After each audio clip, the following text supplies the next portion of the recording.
I had come from being married to somebody who was really not physically interested in me at all.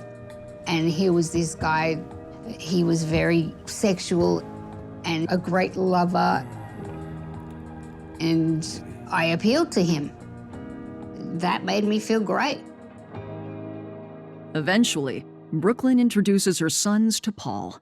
My middle son was about 18 months old, and my eldest son was about 4.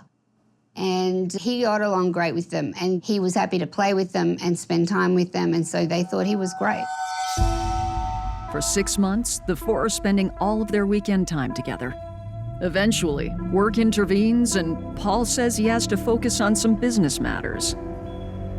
He says that he can't see me this weekend. Okay, that's fine, no problem. I thought it was because he was trying to get stuff done. I ended up going to the South Melbourne market, and I'm wandering around the market, and I look up, and here's Paul walking towards me, hand in hand, with a girl that I had no idea who she was.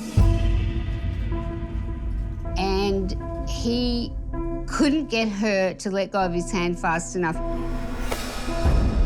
And I said to him, "What are you doing here?" And he said, "Oh, I'm just showing so-and-so around Melbourne. She's here visiting from Canada."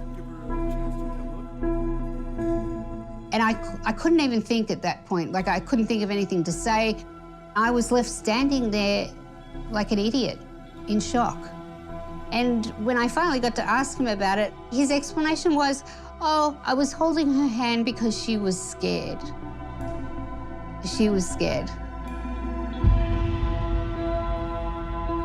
He claims that she just showed up unannounced. Nobody flies from Canada to Australia on a whim. I'm not somebody that strings people out or plays games, so I wasn't at that time familiar with being played the way that he was playing me. I started to get suspicious. I couldn't understand why I was never invited to his place. So one day when he was in the shower, I pulled his driver's license from his wallet and got his address. His name on his driver's license was Paul Carter, but the address didn't really fit with the narrative that he was putting up about being this super successful guy and having all these designer brands and this flashy car. And I thought, okay, well, I'll go pay a visit and see what's going on at this house. I pull up to the house and I knocked on the door, and this older man, Paul's dad, answered the door. And I said, "Is Paul Carter here?" And he said, "Do you mean Paul Cristallo?" And I said, "No, Paul Carter. This is his address." He said, "Well, Paul Cristallo lives here with his wife, Sonia, and he has 3 kids from his previous marriage." I couldn't believe what I was hearing. It was surreal.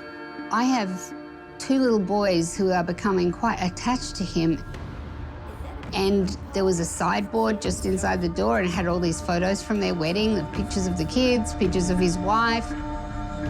And I felt like the ground was going to open up and swallow me.